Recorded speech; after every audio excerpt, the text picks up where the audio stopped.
안녕하세요. أهلا وسهلا بكم في بودكاست ذا كي توك مع سمية. لو الكي دراما بالنسبة لكم مش مجرد مسلسلات بل عالم كامل بتعيشوا فيه وبتستمتعوا بتفاصيله، فانتوا في المكان الصح.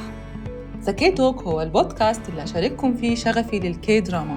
هنتكلم عن المسلسلات القديمة والجديدة، الشخصيات والأحداث، وهنتعمق في تفاصيل التفاصيل. استعدوا الحلقات مليانة نقاشات وتحليلات عن كل اللي بيخلي الكي دراما مميزة. هاتوا مشروبكم المفضل ويلا بينا نبدأ حلقتنا. أهلا بيكم، ازيكم، عاملين ايه يا جماعة؟ يا رب تكونوا دايما بخير. أسبوع جديد وحلقة جديدة وحدوتة جديدة من ذا كي توك، معايا أنا سمية. وحلقة النهاردة مميزة جدا جدا جدا جدا. جبت لكم جماعة منار للمرة التانية في أقل من شهر، يعني حلقتين في شهر واحد. نحب نطلع في الحلقات المميزة. رحبوا معايا بمنار. منار ازيك؟ صباح الفل، عاملين او مساء الفل زي ما انتوا بتسمعونا، يعني بالصبح او بالليل زي ما انتوا حابين. جماعة الناس اللي سمعت حلقة هيد اوفر هيلز اتبسطوا وعجبتهم الحلقة، فقلنا نستغل منار في اجازتها قبل ما ترجع الشغل ونعمل كمان حلقة. عايزة اقول لكم يا جماعة ما تزعلوش مني ارجوكم، ما تكرهونيش. انا عارفة ان حلقاتي كانت تقيلة، الحلقتين اللي عملتهم لوحدي كانوا تقال، بس والله هو المسلسل اللي كان تقيل مش انا. انا مش نكدية. هو المسلسل إذا كان اور موفي ولا اور unwritten soul، الاتنين بجد مسلسلات تقيلة وانا شايفاهم قريب، فكنت حابة اتكلم عليهم كده وانا لسه فاكراهم. ولكن انا عادي يعني بهزر وبضحك وبحب الحياة. انت تعرفيش اللي حصل في حلقة اور موفي؟ انا عيطت، حرفيا عيطت. بالمناسبة حلقة اور موفي يا سمية عيطت والبطلة عيطت، فيعني هو المسلسل كله عبارة عن مشاعر بنطلعها. والله ايوه. حلقة اور موفي المفروض تكونوا لو بسمعوا الحلقة دي اكيد سمعتوا اور موفي. انا عارفة الحلقة كانت تقيلة وصعبة وانا فعلا عيطت. منار لسه ما سمعتش الحلقة لان احنا بنسجل دي قبل ما اور موفي تنزل. وجماعة والله العظيم المعيط ده مش عياط حزن، ده عياط تفريغ مشاعر، ده موضوع تاني. ايوه مش كآبة اطلاقا، ابسولوتلي. هم على فكرة في المسلسل ما كانوش كئيبين، لا هم بيطلعوا مشاعرهم والله بجد ما بهزرش، اقسم بالله. اصلا انا افتكرت وانا بقيت الحلقه عماله اقول لهم يا جماعه ما تخافوش، المسلسل مش حزين مش حزين. انا اصلا عيطت في الحلقه. منديل يا ابني. وانا اصلا بتكلم عيطت في الحلقه. بس هو المسلسل بجد جميل. والحلقه اللي فاتت يمكن كمان كنت لسه شايفه المسلسل فكنت متاثره بالزياده يعني. هو البوستر اصلا بسم الله الرحمن الرحيم، البت فظيعه والله، فظيعه مش ممكن. اكسبريشن على وشها، انا مش عارفه اعمل البوستر يعني انا سعيده، خلوها تعمل الفيسبوك. انا حزنانه وفرحانه في نفس الدقيقه دي، صعبه جدا. طيب النهارده خلينا بقى في موضوع النهارده. موضوع النهارده يا جماعه، ايوه مسلسل النهارده مسلسل يعني اجتمع عليه جماهير. لما اتعرض كان مكسر الدنيا، ولحد الان على فكره لسه يعني واخد المركز الثاني في الاعلى مشاهده. وانا كنت اتكلمت عنه في تاني حلقه لما كنت بتكلم عن كراش لاندنج اون يو. وهو مسلسل يا جماعه كوين اوف تيرز او مش يعني اسمه مش يدل على اللي فيه خاص، لا هو لا والله ده بس في عياط كتير يا جماعه مبدئيا. هم بيعيطوا كتير لكن هو مسلسل بس كوين اوف تيرز او ملكة الدموع بالعربي، ده اللي هنتكلم عنه النهارده. والمسلسل ده يا جماعه من انتاج السنه اللي فاتت 2024. نزل في مارس اعتقد. يعني وقتها انا بصراحه ما شفتوش وقت عرضه، يعني انا سمعته بعد الضجه، بس انا كنت عايشه الاحداث يعني. لسه متفرجه عليه من 3 شهور يعني. كنت بشوف الناس بيتكلموا عليه وكده، وكنت يعني شهر قوي يعني صراحه. ومش بس على مستوى يعني كوريا، على مستوى العالم كله، وتقريبا نتفليكس فعلا. فمن اول ما نزل يعني انا اصلا ما كنتش بتابع كوري، وكان اخر حلقه من كوين اوف تيرز دي كانت كل الناس على فكره في حلقات كمان نسبة مشاهدتها عالية جدا على طالعة على مسلسلات تانية يعني. فالمسلسل بجد بجد كان مكسر الدنيا وقتها، وفي حلقات معينة ضربة في السماء يعني. أيوة. ومسلسل طويل 16 حلقة، لأن أنا من أول ما عملت 3 حلقات 12 حلقة، فالحلقة دي 16. مسلسل ده 16 حلقة، فمسلسل يعتبر يعني طويل. مش طويل والله، هو يدوبك. لا هو على قد الاحداث وعلى قد قيمه المسلسل. تعالي نقول لهم ليه اصلا قررنا دلوقتي نعمل كوين اوف تيرز. ليه؟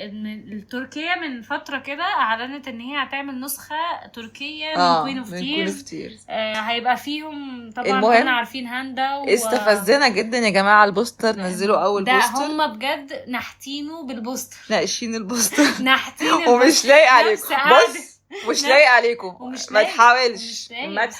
انا عندي مشاكل مع هاندا، ما بحبش هاندا اصلا يعني بغض النظر. انا حاسه ان كل حاجه بتترجم. طب كنتوا اختاروا واحده ملامحها اهدى يعني، اعملوا حاجه، اعملوا بوستر غير البوستر عادي. اختاروا واحده اقصر يعني جايبين واحده فرعه جد مش لايق عليها. انا ما اعرفش يعملوه ازاي يعني. يرتوا ما قالوا عارفه. لا انا بجد شفت البوستر يعني ممكن تعملوه مقتبس وتفكوكوا مننا. لا ممكن تاخدوه كفكره وتعدل عليه عادي، مش لازم تنحتوا ما هو مقتبس يعني مقتبس من الحكايه. ما تنحتوش كده درجه ان هم لابسين نفس درجه الالوان نفس الكنبه. ده انتوا تعبتوا قوي على فكره. واحد قاعد في اخر الكنبه تعبوا قوي برضه عبال ما يجيبوا درجات الالوان. ايه ده استفزني جدا. فقلت لمنار بقول لك ايه، تعالي نفصل بقى من الكآبه اللي انا فيها دي ونعمل عن كوين اوف تيرز، لان احنا اصلا حابين المسلسل وحابينه من زمان. وكمان ما اعتقدش حد شافه وما حبوش. ناس كتير شايفاه فيبقى سهل يتابعوا الحلقه ويفهموا بنتكلم عن ايه من غير ما يقعدوا يشوفوا المسلسل. كنت عايزه اقول حاجه كمان، انه بيقولوا ان هاندا سابت خطيبها اللي بقالهم 3 سنين مع بعض من غير ما جماعه نحس كيم سو هيون لزق فيها. بمناسبه يا جماعه كيم سو هيون، حوار الفضيحه بتاعته والمشكله بتاعته دي كلها، جماعة نفسي بجد الناس تفصل بين الايدولز او الممثلين كممثلين وحياتهم الشخصية. لان يعني لو احنا هنقعد نحكمهم بمنطقنا احنا، فهم مبدئيا كده هم مش مسلمين، فاللي هم اللي عندهم بلاوي سودا مش هنبقى احنا مقتنعين بيها. بالظبط. انا مش بطبل له، ومش على فكرة انا شفتوش اي حاجة غير كوين اوف تيرز، بس انا بتكلم على المسلسل ظلام جامد بعد الفضيحة ديت يعني. بجد كان من اشهر الحاجات تقول انا شفت حاجات اللي اتفرجوا على، يعني اول ما الناس، يعني انا من الناس اللي ابتديت اتفرج على كوري، كوين اوف تيرز ده كان اكتر حاجه مترشحه لي يعني. طبعا اللي هو اتفرجي انت عايزه كوين اوف تيرز مش عارفه. ايوه عشان هقول لك ليه دلوقتي. هاجي لكم دلوقتي ليه كوين اوف تيرز كمان من الحاجات اللي هي الايقونيه جدا. بس خلينا دلوقتي في موضوع كيم سو هيون. جماعه ده ممثل عادي يعني، وضيع قشطه. ده ممثل يعني انتوا متوقعين يعني منه ايه؟ مش ملاك نازل منزل بيعمل كل حاجه صح في الدنيا. هم الناس ليه مستنيين منه؟ هو على فكره هو مش باركو بوجوم يا جماعه، مش كل الناس باركو بوجوم معلش. ما اعرفش يعني. وبعدين حتى ولو الراجل يعني صاحب، وانا ايا كان بقى صاحبها قاصر مش صاحبها، احنا مالنا بالظبط. احنا مالنا والمسلسل يعني ماله يا جدعان. المسلسل والراجل ده المسلسل يعني اتكره جامد يعني وتهاجم معرفش انا الصراحه شايفه ان موهبه زي كده ملهاش اي علاقه بحياته. بالظبط. قعدوا في البيت يا جماعه. لا عايزين الراجل شاطر بطريقه يعني. انا كنت قاعده اللي هو كان في اصلا مسلسل نازل السنه دي وما نزلش، اللي هو كان بتاع مش فاكره اسمه بس كان على اللي هو كان تبع هولو تقريبا، هولو او حاجه. المهم يعني انه المسلسل ما نزلش وتصور واتعمل كله وما نزلش. فليه اصلا؟ وعلى فكره احنا مش هنخسر كيم سو هيون، لان كيم سو هيون اصلا من عيله غنيه جدا يعني. هو ما خسرش كتير على فكره. ما زال غني، ما زال مشهور. فلو لا الناس هتنزل السجن ويتحاسب وكده وتعاقب وي ماشي اوكي تمام. عاقبوه بس يعني انا شايفه انه بجد احنا كجمهور احنا ده بيبقى حاجه خساره لينا. عموما هو كيم سو هيون ما زال محبوب عالميا على فكره جدا، ولكن هو مكروه محليا، وكوريا بتطلع عن السلسلتين اللي جابوه. عايزه اقول لك هو محبوب بره. الراجل يعني كل الناس حباه بره. الراجل كان هنا كده في قمه الهرم، وقع 7 أرض. عايزه اقول لكم كان حملات اعلانيه صوره في كل حته في كوريا. كان بدل دلوقتي اللي هو بتاع لافلي لافلي رانر كان السنه اللي فاتت اللي هو بيون وسوك. بالظبط. هو دلوقتي بقى مكان كيم سو هيون اللي كان. انا شايفه ان باركو علب العصير عليها كانت كيم سو هيون، الاتوبيسات ماشيه كان كيم سو هيون عليها. الراجل فجاه اختفى من الشارع. شالوا كل اثر ليه. اي حمله اعلانيه اتكنسل يعني بما يرضي الله. الراجل قاعد في عملت ايه في حياتك؟ الراجل قاعد في بيتهم ولا حتى بيقولوا عليه صباح الخير. بس انا شايفه ان حاجه زي كده لينا احنا كمالناش دعوه باي حاجه اصلا. حاجه بالنسبه لنا، انا بالنسبه لي زعلانه. في ناس اصلا مش عارفين يشوفوا، يعني ناس ما كانوش شافوا كوين اوف تيرز يقول لك احنا مش قادرين نشوفه بعد الفضيحه دي، يعني مش قادرين يتقبلوا الممثل يعني. مع ان انا شايفه ان انا لا يا جماعه معلش يعني انسوا خالص كيم سو هيون. اتفرجوا على شخصيتنا اللي هي يعني. اسمه بيك هيون وو. ماشي. أيوة. اتفرجوا على بيك يون وو ازاي بيمثل وازاي بيعمل الشخصيه، يعني كممثل وكأداء لا عبقري. وبغض يعني النظر هو عمل مسلسل تاني بعديه او قبليه مش فاكره، اللي هو قبليه هو ما عملش حاجه بعديه، هو وقع ومحدش سمع عليه. كان برضو مسلسل رهيب جدا. ده انا خايفه على هند او باريش والله العظيم هيلبسوا لابسه. بس هو بجد يا جدعان ممثل رائع. انا شايفه ان انا مش بحكم عليه كبني ادم دلوقتي، هنتكلم عليه في قصه التمثيل عشان ما نقعدش نعيد الكلام. بس انا زعلانه عليه. انا بس كنت حابه اتكلم عن القصه دي لاني شفت هلك كتير قوي في الموضوع. كنت حابه يعني بما ان دي المنصه بتاعتي، في ناس تلعنه والناس تانية تقول لا. بما ان دي المنصه بتاعتي يا جماعه عايزه اقول حاجه، انا لا معاه ولا ضده، انا بستمتع بالعمل وبالاداء لان ده في الاخر لا احنا ما نعرفوش يعني. ما تنسوش يا جماعه ده ترفيه يعني. ده ترفيه يا جماعه يعني. احنا مش جايين نناسبه لا هو ولا غيره. لا انا يعني لا انا امه عشان ادافع عنه مثلا، ولا انا مثلا مش فارق معايا مشجعينه. لا انا شايفه ان راجل بيمثل كويس فليه يعني. انا شايفه ان الحب شغلوه يعني ان انا احب حد ده او اكره حد ده تو ماتش يعني. لا احبه ولا اكرهه، انا في حته انا ده بالنسبه لي ترفيه. فمعلش انا باخد الترفيه بتاعي وبسلام السلام عليكم وعليكم السلام يعني. مش لازم اروح اعيش معاه يعني. المهم تعالوا بقى احكي لكم قصه المسلسل بدون حرق الاول عشان اشك ان محدش شاف المسلسل اصلا، بس يعني لو يعني ممكن نقول اللي ما شافش. خلينا نقول القصه الاول. عندنا زوجين قصة حبهم يعني تعتبر معجزة، لأنه عندنا الزوج اللي هو بيك يون وو بيقوم بدوره زي ما قلنا كيم سو هيون. هو زوج محامي وناجح جدا، وكان متفوق كمان في دراسته ومتخرج من جامعة سيول الوطنية، يعني دي حاجة جامدة جدا. بس هو من عيلة فقيرة أو بسيطة، عيلة ريفية. مش فقيرة على فكرة، بس هي عيلة ريفية. لا بالعكس هو كان أبوه كان عمدة. لا أبوه عمدة البلد يعني. فهو مش فقراء، هما مش فقراء بس عيلة ريفية بسيطة. وعندنا زوجته اللي هي هونج هي إن، وبتقوم بدورها الممثلة اللي أنا بحبها جدا ولازم أتكلم عنها، كيم جي وون. وهي وريثة عيلة غنية جدا ومشهورة جدا، وعندهم مجموعة شركات أو مجموعة يعني علامات تجارية شهيرة باسم كوينز. واعتقد هي ان بتدير جزء من الشركات دي او يعني نصيب اكبر جزء يعني ماسكه جزء مش بالظبط. فالاثنين دول يعني ايه اللم الشامي على المغربي، وازاي واحد من عيله زي كده يتجوز عيله من اغنياء كوريا. فده اللي بنعرفه علاقتهم من الاول، وعلاقتهم بقى دلوقتي ازاي بايظه. وصلوا للحته دي ازاي؟ مش كانوا بتحبوا بعض وتحدوا الدنيا وجوزوا بعض؟ طب وصلوا للحته دي ازاي من اول دقيقه؟ ازاي مش طايقين بعض وكل واحد عايش حتى في اوضه لوحده؟ يعني الموضوع وصل لحته وحشه. القصة بتاعتنا بتتكلم عن ازاي الزوجين دول يرجعوا تاني يحيوا الحب بينهم، ازاي الحب ده هيرجع تاني من جديد بينهم. وبيقابلوا بقى بيواجهوا صراعات كتير وبيواجهوا حاجات كتير، سواء كعيلة صراع طبقي. كعيلة هي ان وعيلة هيون. فرق طبقات طبعا بين عيلة كوينز وعيلة محامي يعتبر قروي يعني. بتواجههم تحديات وصعوبات كتير وصراعات كتير. حتى العيلة دي نفسها بتواجه صراعات كتير على مستوى البيزنس بتاعها. بالمناسبة عشان من غير حرق، بس هو في الأول هو لما حبها ما كانش يعرف. استني بس دي حاجة خلينا بقى نخش في بعد الحرق. ماشي.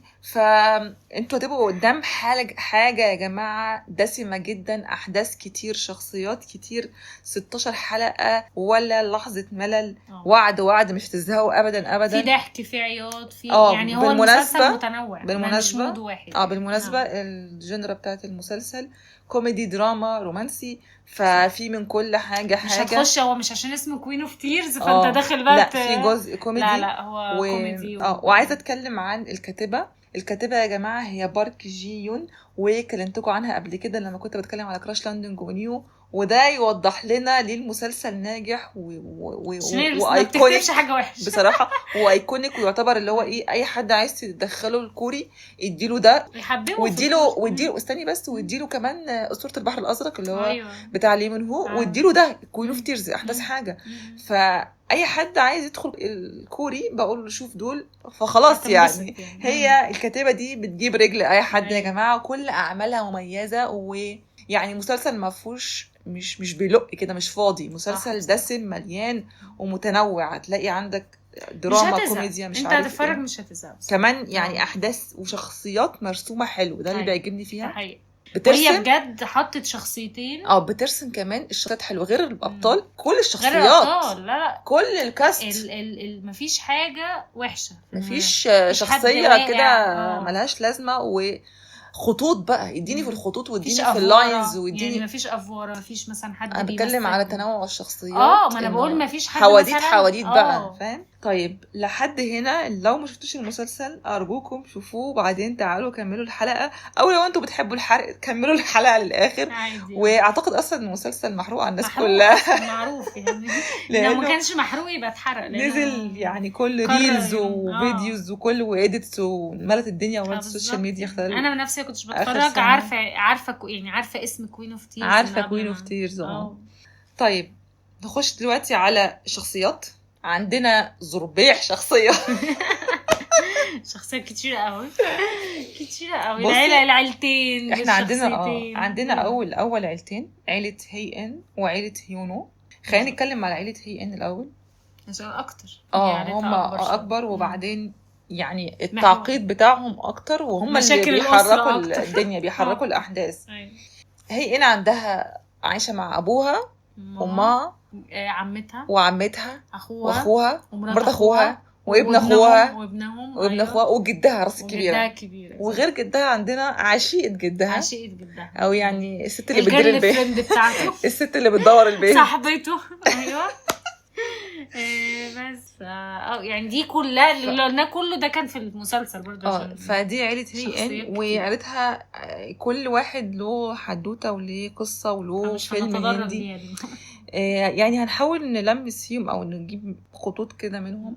عيله هيونو عيله بسيطه عايشه في الريف، مامته بتزرع الارض، الراجل حتى بسيط في عيلته، واخته هو اخته كوافيره وابو وام. اخته شغاله في كوافير او عندها كوافير. هو اصغر واحد فهو عنده اخته الكبيره واخوه الكبير وامه. اخوه كان عنده صاله ملاكمه حاجه زي كده وبابا كان عمده وتقريبا هيتزحلقوا قريب من العموديه لولا عيله كوينز يعني. فدي عيله هيونو. ومن اول كده من اول احداث بنشوف ان الجوازه دي بايظه صباح الفل كده بس حاجه برضه بما اننا بنحرق، هو ما كانش يعرف ان هي غنيه، هو فاكر ان هي كانت بتشتغل عادي. هنيجي قصه حبهم دلوقتي. تعالي نقول قصه حبهم، احكي لنا هتقابلوا ازاي. هي كانت قررت ان هي هتنزل الشركه ترينر ان هي داخله تستكشف الناس بتشتغل ازاي. بالظبط. وكلهم فاكرينها ان هي ضايعه وموظفه فاشله يعني. مش عارفه تعمل اي حاجه، مش عارفه تطبع ورق. بنشوف يعني دايما يعني كان هو كان عمال ينجدها، كان بيساعدها في الطبعه. هو كان يبص لها اللي هو دي حتى مش عارفه تطبع ورق، دي غلبانه قوي، نازله تطبع ازاي، دي غلبانه قوي. فهو حبها يعني هو يعني زي ان هو انجذب ليها وما كانش يعرف ان دي صاحبه الشركه اللي هو شغال. ده في مشهد يا جماعه كوميدي جدا اللي هو كان في الباص تقريبا. لا كان بيقول لها ايه بصي انا عندي شقه وعندي معرفش وظيفه. أيوة. وتعالي انا هتجوزك وانتي مش مضطره تشتغلي وانا هصرف عليكي وهي عماله تبص له وتضحك. انت عبيط ولا ايه؟ في مره تانية كان واخدها تقابل عيلته فكان بيقول لها انت بتلبسي لبس قديم وبتلبسي لبس جدتي كانت بتلبس ماركات اصلا، بتلبس ماركات وعماله تبص اللبسه انت عارف ده بكام؟ بتقول له ده لا والله ده لبس نظيف يعني. هي كانت كمان الفتره دي كانت بطبيعتها جدا، فهو ما كان فاهم ان هي فعلا مش فاهمه. لا هي فعلا كانت بتعامل ان هي يا جماعه هي لبسها كلاسي جدا وبالنسبه لهم هو ده مش لبس زي الاميره ديانا كده حاجه كده يعني اللي هو انت لابسه لبس ليه اكبر من سنك. بالظبط. هو فاكرها فقيره جايبه لبس جدتها تلبسه، لكن هو المهم يعني لما هي لقته دايب كده فيها فحبته كمان لانه هو حبها بدون ما يعرف هي بنت مين ولا. الحته اللي اكتشف ان هي بنت كوينز خاف ورجع قريته واستقال من الشغل وراح القريه بتاعته. وبعد كده هي لما اكتشفت ان راحت له يا لهوي على المشهد. هو شاف الموبايل قالت له انزل انا كان بيرتعش. هو سمع صوت طياره بره، اللي هو مين دي اللي بره وايه الصوت ده؟ طلع لقى عيلته كلها واقفه متنحين كده وواحده نازله لابسه ابيض من الهليكوبتر. مين دي يا ابني؟ دي اللي هتجوزها يابا. لا فكان منظر الزقلم يعني اول بصراحة. حلقه بصراحه كانت بصراحه هو اصلا كمان دخلتها برضو تخض بس هو ما تخضش لانه بيحبها هو في الاخر اللي هو اكتشف ان هو بيحبها إن هو بغض النظر عن هي يعني من عيله كوينز او لا بغض النظر هي مين او فلوسها ايه او نفوذها ايه لان برضو العائلات دي في كوريا مجانين يا جماعه اغنياء جدا يعني يرعبوا يخضوا يعني يخوفوا لو عايزين ينهوا على انسان هينهوا في الارض الزراعيه في الطينه يعني ما انا عارفه انا قصدي لك لو عايزين كمان يقسوا حد او يخلوه ولا حاجه هيبقى ولا حاجه. المهم يا جماعه بيتجوزوا الحمد لله وطبعا رغم انف اهلها وامها تحديدا هي اصرت اهلها طبعا كانوا رافضين بس هو وهي خلاص انا هتجوزه يعني فكك بقى انت منك. المهم يعني وكان فرح عظيم جدا. روحي يا ايام تعالي يا ايام 3 سنين باين ولا 5 سنين يعدوا مش عارفه. المهم ان جوازتهم بتبوظ واحنا بنخش المسلسل هم جوازتهم بايظه كل واحد قاعد في اوضه وما بيتعاملوش الكلام اللي قلناه ده كله فلاش باكس اصلا ما حصلش. ايه يا جماعه اللي حصل ايه اللي جرى بنعرف بعد كده انه حصل بينهم مشكله بسبب ان هي كانت حامل واجهضت او البيبي يعني توفى والله. فمن ساعتها حصل شرخ بينهم خصوصا لما هي قررت ان هي تتعامل معاه ان هو مجرد حد بيشتغل عندها. او هي كمان شالت كل الاوضه كانوا مظبطين اوضه اللي بينهم ده. هي كانت متعلقه قوي بالموضوع فلما فقدته اتغيرت نسيت بقى كل حاجه. لا اتغيرت كمان نسيت ان هي بتحبه هي قفلت مع يعني تحس ان هي قفلت متجوزه بشكل عام ما طلعتش مشاعرها بشكل صحي فالدنيا كده خربت بقت خلاص بني ادم بتاع شغل وخلاص مش عايز يفكر في مشاعر. فاول حلقه يا جماعه بنشوف يونو مكتئب مخنوق متضايق متعذب متمرمط وعياط عمال يعيط عشان عايز يطلع من الجوازه عايز يطلع من الجوازه ومش عارف يعني مش عارف يعمل ايه خايف من عيلتها. بجد كان كارهها بس لا في حاجه هما كانوا يعني اول حلقه دي شفنا ازاي بيتعاملوا في الشركه شفنا اهلها ازاي بيتعاملوا كانوا بجد شغاله عندها وكمان اهلها كمان يعني معادنه يهينوا فيه مش بيهينوا فيه بس بيهينوا كل جوازات العيله. انت شفتي الحته برضو بتاعت لما كانوا كلهم في المطبخ ماشي ده موضوع تاني ده بس قصدي عليه هو تحديدا عايزينك تخلف وابنك ولا بنتك معرفش هنسميها كمان باسم عيلتنا عشان احنا عيلتنا اقوى. فكان في كده يعني احتقار من عيلتها وهي كانت سايباهم عليه ما كانتش مثلا بترد وهم قاعدين الصراحه بس شفناها بعد كده اتخانقت ضربت اخوها. بعد كده لما بقى حصل اللي حصل يعني المهم يعني يا جماعه في اول حلقه برضو بنعرف هي بتروح تقول له ان هي تعبانه وقربت تموت. هو اصلا كان محضر ورقه الطلاق في ايده راح حاططها ورا ظهره كده اللي هو ده بجد انت هتموتي مش هحتاج ان انا اطلقك. عمل بقى نفسه بيحبها عمل نفسه بيحبها ويدعمها وكرم مش ورقه الطلاق ديت رماها على جنب وقال خلاص يعني. لا هو بصراحه ما كانتش فكرته ان هو يورثها كان فكره صاحبه المحامي قال له طب ما انت كده لو هتطلقها ما تستنى شويه ولما تموت هتورثها. اصلا هي كمان اتضح ان هي ما كانتش حاطاه في الورث او كانتش حاطاه في الورث لو لما يحصل حاجه هو مش هياخد حاجه بلوش. فبنشوف ده اللي اكتشفه بعدين بنشوف اول كام حلقه هيونو بيحاول يقرب منها يبقى كويس معاها عشان خلاص ما هي تموت بقى يعني بس انا بشوف ان هي يعني كانت متعشمه ان هو بيحبها او ان هو عايز يرجع الميه لمجاريها او عايز يعني علاقتهم ترجع زي الاول. في شويه مشاهد في الحته دي ان هو يعني كان بيدور على اي مخرج ان هي تموت بسرعه يعني هي افتكرت ان عايز ينقذها بتدور على علاج يا حبيبي. في مشهد لما كان نايم على اللابتوب ما هو بيدور على عايز يعرف السرطان اللي عندها والورم اللي عندها ناس ماتت منه ولا فهو نايم على اللابتوب وفاتح البيج بتاعت الابحاث دي. اول كام حلقه دي كانت دخلت كانت ضحك كان في ضحك كتير رهيب. شفتوه كان بيمثل صحي تاني يوم الصبح بيبص في المرايه بيمثل وشه ان هو متاثر وحزين ما قدرش قاعد يضحك ما قدرش اللي هو يلا افرح او اصلا اول ما عرف حاول يتاثر بنى عليه موت ان هو مش متاثر. ده اخيرا نام نوم عدل اخيرا نام وهو مرتاح. لا بجد انا على فكره انا شايفه ان هو يعني كل اللي هو فيه ده كان حقه بصراحه لانه كان عايش عيشه زي الزفت يعني كانت زلاه ما انا شايفه ان هو انا مش متضايقه ما كنتش متضايقه ان هو عايز يخلص منها بجد كانت غلسه جدا.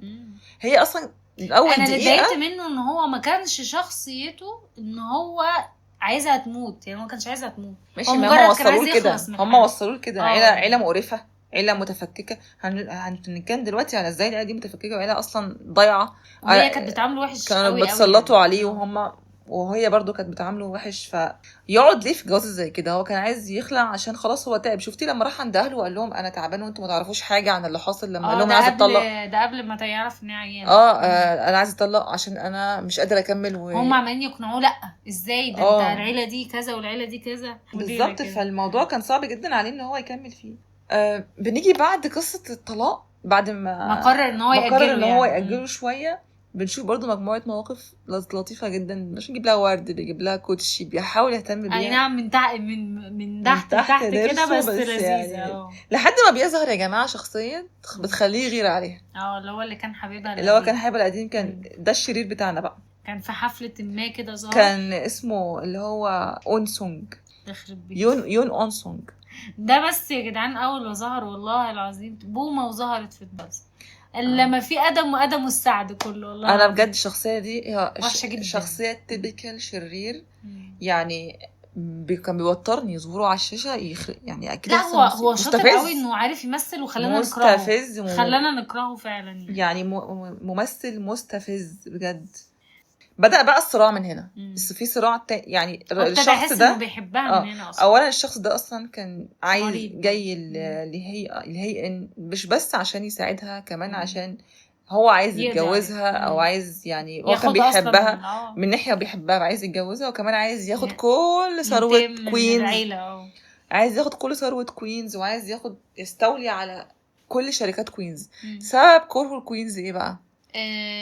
امه. بصوا بقى يا جماعه، بصوا بقى الحته دي بقى. تعالوا انا عايزه اتكلم عن قد ايه العيله دي متفككه، قد ايه مش عارفين اي حاجه، لدرجه انه في 2 أو 3 أو 4 ان الام عاملين عليهم رباطيه وعصابه بقالهم 20 سنه 25 سنه، بينصبوا لهم فخ قد كده ومحدش واخد باله. جدها ده في لالا لاند كل حاجه ماشيه ورا الوليه دي اللي هي اللي عشقته دي، كان اسمها سول هي. كان ماشي وراها اي حاجه تقول عليها يصدقها زي الاهبل.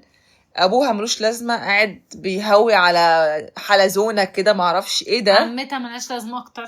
لا بقى عمتها والله كان لها دور عنها يعني في الاخر، يعني هي كانت في حالها. امها برضو شخصيه متسلطه وشخصيه غلسه جدا وما بتحبهاش. امها كانت بتكرهها اصلا. طبعا بعد كده بنعرف انها بتكرهها عشان بتكرهها ليه وهم صغيرين. اخوها الكبير غرق. كان اصلا الحادثه دي كانت مدبره اصلا كلها. عرفنا في الاخر ان هي مدبره يعني. واخوها الكبير لما غرق امها كان غرق عشان ينقذها، كان اخته يعني. فامها كرهتها بسبب ان هي السبب في ان ابنها الكبير مات. فبجد هي كانت بتعاملها معامله ان هي عدوتها يعني، اللي هو انت يعني حتى ما كانتش بترقف بيها. كانت بتدلع جدا بقى الولد الصغير، هو اخوها الصغير. كانت بجد يعني مشروع فاشل يا حبيبي، يلا خليك تعمله. فهي ما كانش قدامها غير انها تنجح في البيزنس. يعني هي ما كانش ممنوع تفشل اصلا. ويعني امها بتكرهها. ابوها ما فيش موجود اصلا. جدها الوحيد اللي كان معاول عليها انها تمسك الشركات او تمسك اداره هو كان شايف ان هي اولى ده كله. خلاص ما عندهاش غير الشغل يعني. لذلك لما جالها المرض ده هي اكتشفت انها عيانه، بس انا هبقى جامده، انا هخلص، انا هتعالج، ولا كأن في اي حاجه حصلت. كملت حياتها عادي جدا، ولا كأن مثلا في ترمسها. بس بتنهار لما بتبدا الاعراض تزيد عليها وبتظهر عليها. ابتدت تنسى وابتدت ان هي ما تعرفش تشتغل، ما بتركزش في المواعيد بالظبط. يعني حست بالخطر. بنشوف ان هي ورا الشخصيه الجامده البارده دي هي انسانه غلبانه جدا، وجواها حته طفله حنينه جدا وعاطوفه جدا، بس تطلع لمين؟ ما هو مفيش حد حتى اللي هو كان معاها وجوزها خلاص يعني بقى ما في منهم مسافه. لا وكمان يعني مامتها مثلا كانت في مشهد كده كانت رايحه تقول لها بعد الموضوع ده، لقيت امها بتكلمها منتهى اللي هو روحي انت وراكي ايه انت اصلا، هو انت عندك ايه في حياتك، ولا عندك مشاكل ايه، ولا مش عارف ايه حاجه كده، وراحت ماشي هتبقى اقول لها ايه دي. فهي كانت وحيده برضو، خلي بالكم يعني. كانت صعبت عليا برضو ان هي يعني حياتها كانت صعبه، او يعني وحدتها كانت شغل بس، وما كانش حتى ليها اصحاب. بذلك لما اول ما بيقرب منها يونو ما بتصدق يعني. يعني هو يعني هي اللي بعدته عنها، مش هو اللي بعد يعني. مش البدايه كانت من عندها هي فلما لقيته قرب يعني حاسه انها كانت عايزاه يقرب يعني. كانت عايزاه يخش الاوضه، خش نشوف، اقعد معايا. لما حوار ان هي اجهضت وهو اتعاملت مع الموضوع على انه حاجه عابره، هو اتضايق ان هو ازاي انت بتعتبري ابني وبنتي لا بس حاجه عابره. هي القصه ان هو ما فيش بينهم تواصل. عارفه لو كنتوا قعدتوا اتكلمتوا كانت الموضوع خلص. يعني انا بقول لك ما فيش تواصل. احس انها تهنه. احنا وقفنا عند العيله المفككه. بالظبط. عايزه اقول اللقطه لما بيطردوا من بيتهم في نص المسلسل بالظبط في الحلقه الثامنه، بعد ما اللي هي عشيقة جدهم اللي هي سول هي عملت خطة محكمة ان هي تاخد وابنها بيستولوا على كل حاجة حرفيا. ابنها ده مين بقى؟ ابنها اللي هو يون سونج. اون سونج. ما قلناش ان هو اللي هو حبيب هنا القديم. كان اللي هو ده ابنها، ابن عشيقة جدها اللي كانت قاعدة معاهم في البيت 24 ساعة. عارفة كل حاجة بتحصل. فكانوا متفقين اصلا من بدري على ان هم صغير، من هو صغير ان هم ينتقموا من العيله دي. بنشوف ان هو بص بقى تعالى ناخد الخط ده عشان نخلصه. يون سونج بيضحك على اخوها، بيعمل معاه يعني زي صفقه او حاجه، بياخد شويه اسهم بالشركه. ومن الناحيه التانية امه بتنصب فخ كبير لجدهم انها تسمه عشان تبقى المتحكمه في معظم الاسهم بتاعه الشركه. تبقى الوصيه عليه. تمام. خلته كمان يمضي لها، يعمل لها ورقه كده ان هي تبقى وصيه عليه لو حصل له حاجه. بالزبط. اقنعته بس ان هي يعني تبقى اكتر حد يخاف على مصلحته والجو ده. عشان كمان هم عملوا حاجه. هيونو كان مصدر ثقه في العيله، كان محامي خاص بالعيله. فضربوا فيه اسفين ان هو بتجسس وقضيه اختلاس. فاكره لما عرفوا لما اتحبس، لا قبل ما يتحبس، لما طلعوا ورقه الطلاق من الخزنه بتاعته، ان انت بقى بتضحك علينا وعايز تطلقها. كانوا حاطين جهاز تصنت عنده في الخزنه. قال يعني هو كان بيتصنت على العيله وعملوا له قضيه اختلاس. قصه كده. هو اصلا فكره ان هو يطلقها دي ده بالنسبه لهم انت خيانه طبعا. فاذا هم بعدوا كل الناس عنهم عشان يستفردوا بالجد الست دي تسمه وتبقى الوصيه على امواله، والاخ اللي هو ابنها ياخد نسبه اسهم اللي هي بتاع اخوها. بالزبط. فاذا هما الاثنين يبقى عندهم. الوحيده اللي كانت كشفاهم مين اللي كانت مش طايقاهم؟ عمتها الوحيده اللي من اول المسلسل عمتها اسمها بومجا. الست دي مش طبيعيه. الست دي وراها حاجه ومحدش مصدقها طول المسلسل. بومجا بالمناسبه اصلا اول مشهد لها كانت مسجونه بسبب انها اتخانقت مع كانت بسببها. بالظبط. فهي اصلا من اول دقيقه بتكرهها. وبنشوف كمان انها بتبدا تدور. هي اللي اكتشفت اول المؤامره اصلا. ذكيه جدا انها بدات تدور وراهم. وكانت جايبه واحد مسميها كونان، يعني يخرب بيت الكرياتيفيتي. كانت جايبه محقق كده خاص يعني. وفعلا عرفنا هي اللي اكتشفت ان هي محدش صدق ان هي اصلا منتحله شخصيه واخده اسم واحده ميته. وكمان لما شكوا ان يون سونج ابنها عملوا فاكره اتخانقت معاها وخدت شعرها عشان تعمل تحليل دي ان ايه. وعلى فكره دي كانت اخر مره تشوف ابوها قبل ما يتسمم. قبل ما اتخانقت معاها قدام ابوها. ما كانش مات لسه. كان قبل ما تحط له سم. حوار الخاتم معاه جامد عشانها. فاكره لما راحت تتخانق معاها عشان لابسه خاتم امها. فاتخانقت معاها وشدت شعرها وابوها ضربها بالقلم. انا فاكره المشهد ده كانت زعلانه جدا. قالت مش راجعه تاني. وفعلا ما رجعتش تاني.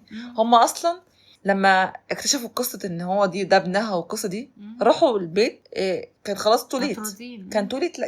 لقوا ابوها طالع على الاسعاف وفقد الوعي. بعد ما اكتشفوا كل حاجه. كان بعد ما سمته. ويلا بيتك.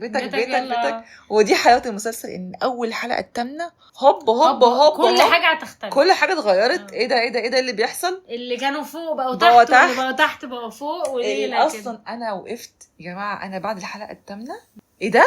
انا حاسه هخش على مسلسل جديد. هو كان على رتم واحد لغايه مثلا اللي هو ايه. كان على رتم واحد من الاثاره والتشويق اللي هو كان ماشي على يعني نفس السكه لغايه مثلا راح نزل مش بمعنى الحلقه الثامنه قصدك. تحت. الحلقه الثامنه بقى قلبت الموازين خالص. الفقير بقى غني والغني بقى فقير وليله يعني. صراحه انا عايزه اقول حاجه قبل ما نخش بقى في النص الثاني من المسلسل.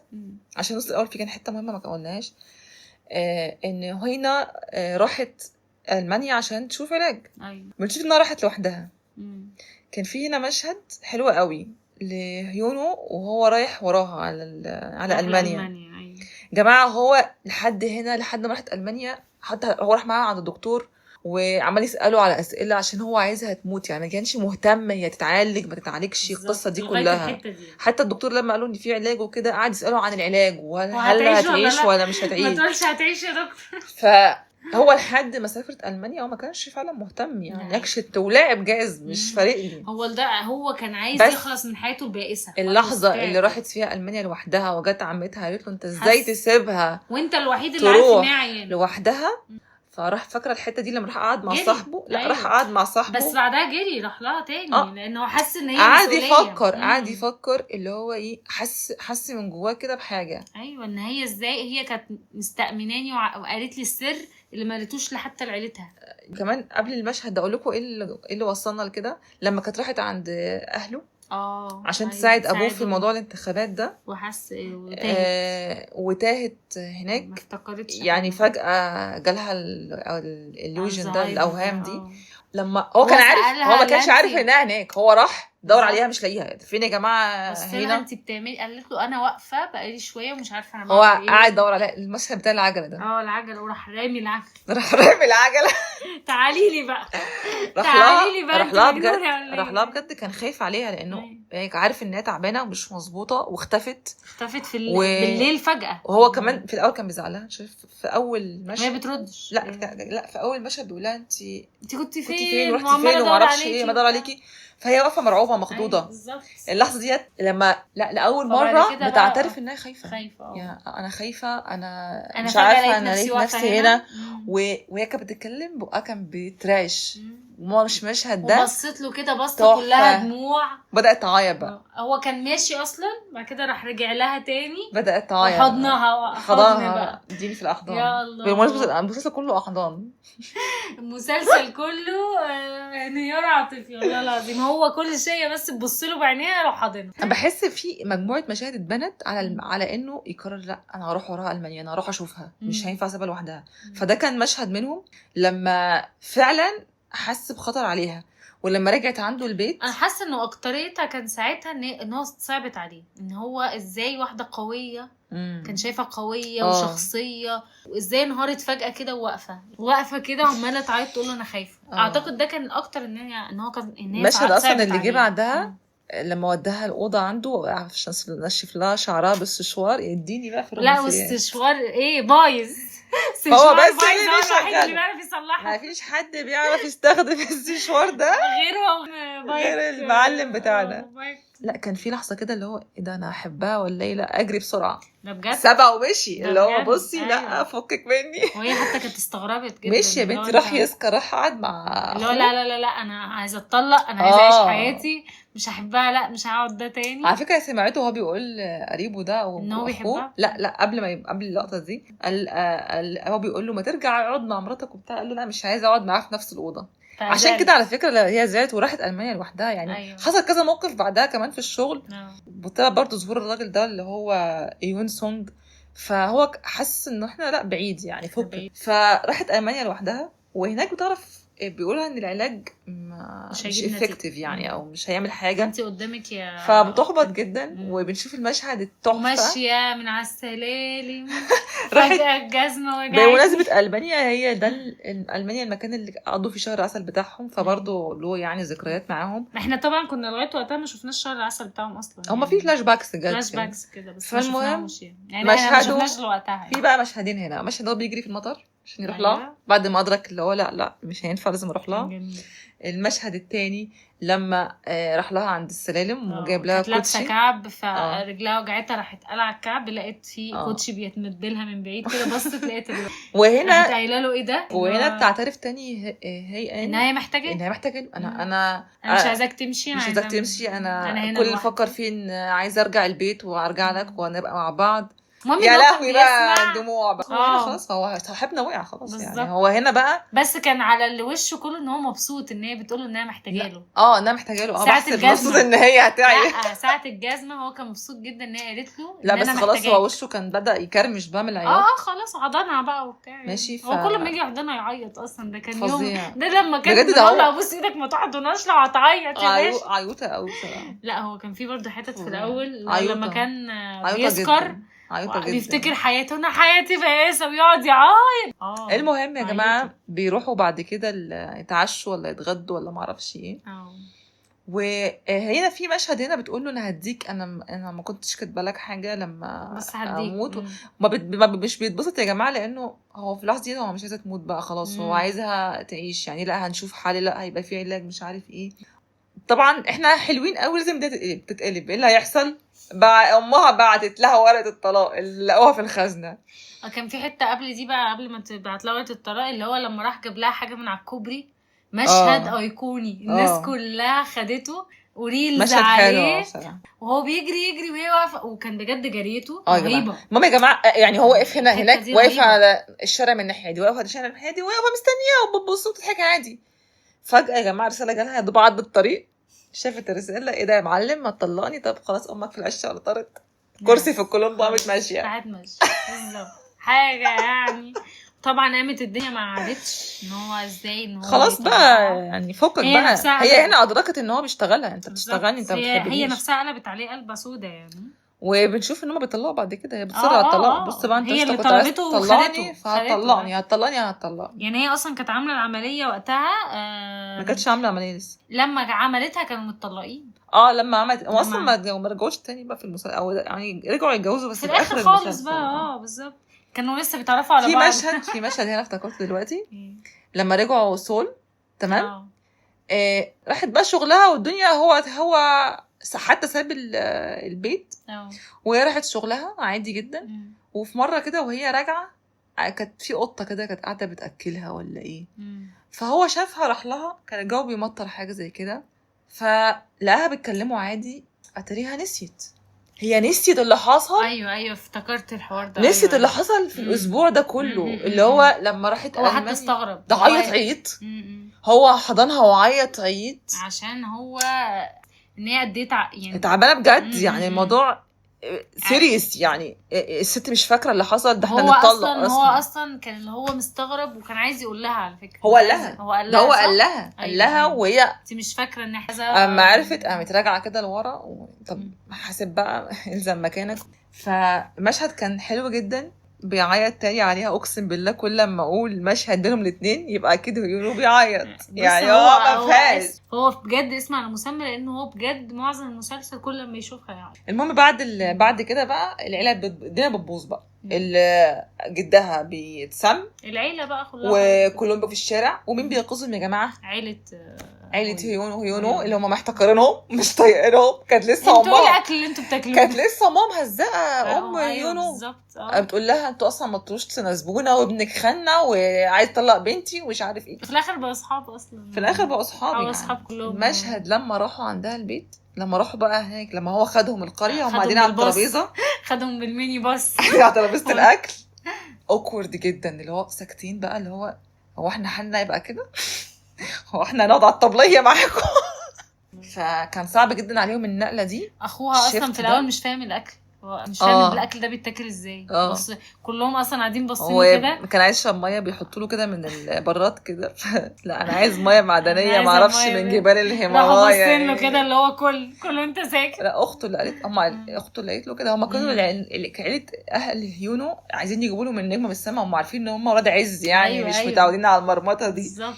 فلا يعني طب لو عندنا هنجيب لكم. كانوا قرفانين من الاكل، بس وانس ان هم كانوا ايه ده ايه الاكل الرائع. واصلا بنشوف ان هم بيأدبتوا بسرعه على البيئه. وبالذات يعني الاب اللي هو ابوها ادبت جدا. واخوها يا جماعه اترزع كف بقى.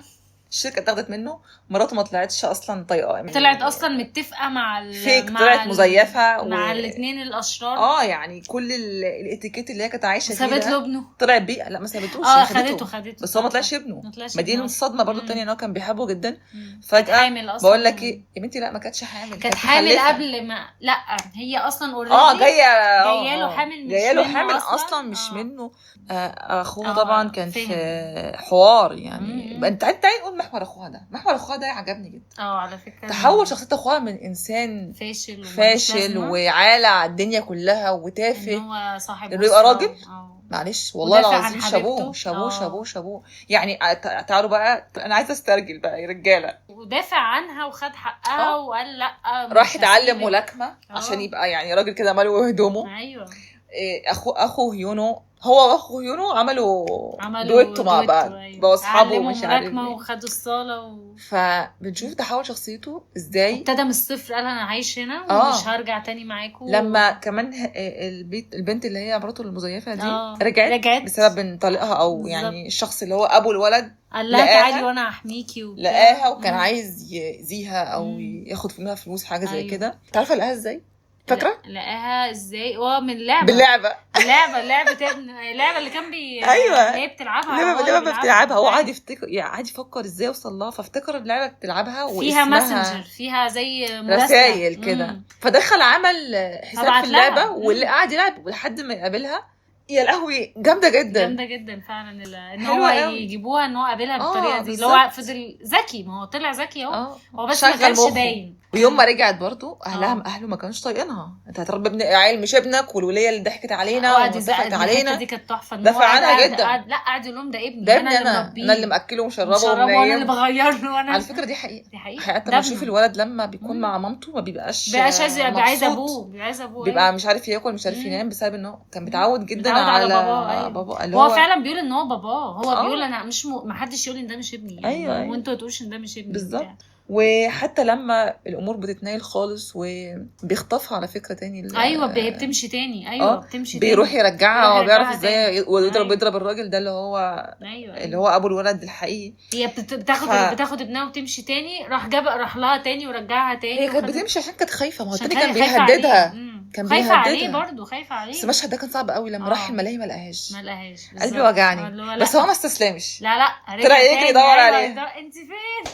ولقاها في الاخر. والله فتحول شخصيته الارك بتاعه كده كله كان ولا غلطه. وفي الاخر لما كلهم رجعوا هو ما رجعش، قرر ان هو يقعد هناك ويفتح الصاله ويشتغل يعني بعرق جبينه بجد. وكمان لما هي اتسجنت عشان طبعا في القضيه والكلام ده كله استناها وطلعت. ويعني الارك بتاعهم كده لطيف، كان لذيذ. حتى نهايته قفلوها حلو يعني. مش حزينه. ما كنت فاكره ان هي مثلا هتبقى حاجه نكد وبتاع يعني. دايما المسلسل ان هو ما سابش الحدوته ما قفلهاش حلو بالزبط. قفل كله في الاخر حلو. حتى اللي كانت السبب في كل ده العشيقه دي في الاخر برضو خدت جزائها الحمد لله.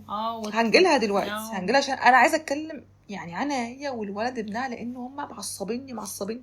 تعالي نتكلم عنهم دلوقتي لان هم قلبوا المسلسل من اول نص التاني. فتعالوا نتكلم على الشرير او يعني عناصر الشر بتاعتنا اللي هم عشيقه الجد اللي هي سولهي وابنها اللي هو يون سونج. الحدوته بتاعتهم بقى يا جماعه بجد مقرفه جدا. انتقام، هم بينتقموا من العيله. انا ساعتها اصلا لو بصوا يا جماعه، انا فاهمه على فكره، انا فاهمه موقف يون سونج. العيله دي خدتك مني، حرمتك مني. انا ما عشتش مع انت سبتيني وبعتيني وعشت مع ناس في امريكا. والهينا انا شفتها وانا صغير وكنت عايزه ابقى معاها، انت قعدتي تقولي بعد عنها وما تكلمهاش وي فانت سبب كل تعاستي في الحياه. وهي فعلا سبب تعاستي تمام. فدلوقتي انا راجع انتقم من العيله دي. هي لولا الولد من العيله دي اللي خدتني، واخد البنت اللي انا حبيتها. تمام. حتى لما بيشوفها بتضايق هيئن بينتقم منها. لما بتضايقها بيقول لها انت يعني بيقول لها عايزاه بس ما تجيش. بيقول لها هو ما كانش اصلا عايزه تسيب الشركه بالظبط. بس هي حتى فاجت ساعتها اللي هو طب هي من العيله على فكره، هي من كوينز، انت ليه يعني فوقك منها يعني. وبعدين ده اصلا دي بتحب جوزها وهترجع له ده بالجزمه. دي حقيقه بصراحه. هو كان رافض تمام ان هي تيجي ناحيتها يعني. ولما عملت كده عارفه عمل ايه؟ كانت هي طبعا وصيه على الراجل ده في المستشفى، على الشركه. خد الراجل من المستشفى. ايوه خطفه ورجعه البيت تاني. ايوه ان هو عشان هنا اللي هو لو هتأذيها هأذيكي. وكنت طلع بصور لها فيديو وهي بتسمه او بتقول له انا سميتك. هي اللي هو السبب. الفيديو ده في الاخر هو اللي اتسجنت. اتسجنت بسبب الفيديو اللي ابنها مصوره لها. شوف يا اخي شوف يا اخي والله العظيم. شوف اللي حصل في الاخر. شفت اللفه دي. الفيديو ده اللي سجنها عارفين، لان طبعا هي راحت المحكمه. يا عيني شفتوا اللي حصل لي واللي جرالي، ابني ده منه لله، هو اللي وديني في داهيه. وليه ما عندهاش دم بجد. ده انت شطانه. ده الواد مات اصلا، قاعده في المحكمه. وده يثبت ان هي ما كانش فارق معاها لا ابنها ولا هي فارق معاها، هي كانت عايزه تاخد بس كانت عايزه تاخد كوينز. هي مش بتنتقم من مين اصلا، ما فيش حد بتنتقم هي بالنسبه لها العيله ضيعت عمري وشبابي، فانا هاخدها. طب ما انت اللي قعدتي حضرتك بالظبط. انا ما هم مال هو حد قال لك اقعدي؟ ده انت غريبه، انت لازقه لهم ليه من يومها؟ ما بالظبط. والولايه ماتت بحصرتها اللي هي ام هينه في ايه، مش ام هينه يا رب، جدتها. ايوه. فبنشوفها شريره جدا حتى في اخر وقت، يعني بتسيب ابنها وتمشي. يعني فكره في مشهد الموت بتاعه وما تاثرتش، هربت بالظبط. يخرب بيتك اللي هو يا وليه، طب بتطمني على طب بترحمي عليه، طيب انت معجونه بميه عفاريت. طب بصي على جثته. شريره جدا جدا. يعني انا ابنها تعاطفت معاه شويه. احنا هنقول ابنها مات ازاي، بس انا عايزه اقول لكم منتحر. مش منتحر، هو ضرب نفسه بالنار. فيون سونج يعني كان من اول ما ظهر قوه مشاعر الغل والحقد والكراهيه ماسكه فيه، وعماله بقى تزيد كل ما يخسر حاجه تزيد اكتر. يعني ما هينا، بس هو كان اكتر يعني هسهسته كلها على هينا بالظبط، مش على يعني الانتقام نفسه. لا هو انا ما كانش فارق معاه الفلوس برضه. انا عايزها تسيبه وتحبني. انا عايزه تبقى بتاعتي. لما كمان ان هي اختارته اصلا في الاخر خالص. لا كان هيتجنن حتى وهي مش فاكراه. لا هو كان فاكر ان هم يطرد العيله وهنا تقعد. لما مشيت اتجنن، لا انا عايزه، راحت فين؟ دور عليها. اخر مشهد لما هي اختارت برضو حبيبها وهي فاقده الذكره اتجنن. اللي هو انت هبله ولا ايه؟ يعني ده انا عماله اقول لك اني خطيبك وانك كنت بتحبيني وان هو اذاكي وان هو وفي الاخر برضو انت اخترتيه هو. فعشان كده كان اخر حلقه ان هو قرر يقتله ويقتل نفسه. يعني انا شوفي، انا هخليكي قاعده حسرانه عليه ومش برضه مش هتطول. فانا بشوف ان الحقد والغل تملك منه. يعني في اخر حلقات بقى شرير جدا. يعني كمان لما بنشوف لما راحت تعمل عمليه وراح وراهم بجد، لا مرعب جدا. يعني انت عايز ايه؟ ما خلاص لبسوا قضيه عشان ما يشوفهاش بعد ما تعمل عمليه فنسيته. لا يعني المشهد هم اصلا زي رجعوا البيت لما جدها قرر ان هو يموت نفسه. هو يعني جدها كان لازم يموت نفسه عشان الموضوع الوصيه ده يقع من على الست دي وما يبقى لهاش حاجه. فهو عمل كده، يعني انتحر حرفيا، مرع نفسه من على السلم. على فكره المشهد ده وجعني قوي، صعب عليا قوي بصراحه، عشان كان قوي برضه. لانه هو كمان في اخر ايامه كان ادرك الحقيقه. يعني كان بطل ياخد العلاج بتاع اللي كانت ادوله ده، ما كانش بقى مركز، ما عادش بيهلوس. وكمان سجل لهينا مسج على القلم ده بالظبط، اعتذر لهم وانا اسف وانا كان كل همي الفلوس وي وكان لازم ابني عيله وانا فككتكم وانا السبب. ودي الحقيقه الصراحه. وقرر ان هو ينهي حياته عشان ينهي مأساة عيلته. يعني هو كان يعني هو لولا اللي هم واخدين الشركه سبب وصيتهم عليك. طب انا اموت نفسي بقى خلاص، وعشان وصيته امن عليهم والشركه ترجع لاصحابها او للورثه. تمام. طبعا يعني برضو بيقرفوهم برضو في الموضوع ده.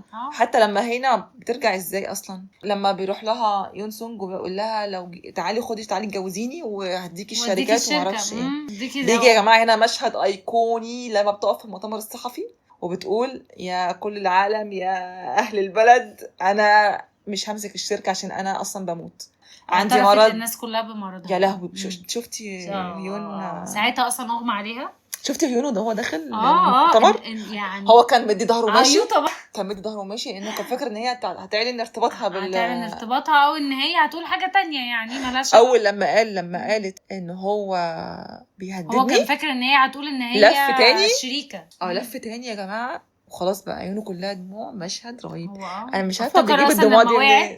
افتكر اصلا لما وقعت انها هي اصلا اول نزلت من على الستيج وقعت. ما هو اول افتكر ان هي ماتت. هنا بقى اول مره ان هو كل حاجه اتقلبت بقى. الناس كلها عرفت، اهلها عرفوا، امها الشريره دي عرفت. كله عرف. لما كلهم عرفوا بداوا بقى يعني يحاسبوا نفسهم بقى. يعني احنا كنا عاملين ايه؟ احنا عملنا ايه فيها؟ احنا سبناها. احنا وما نفسها اتغيرت 100%.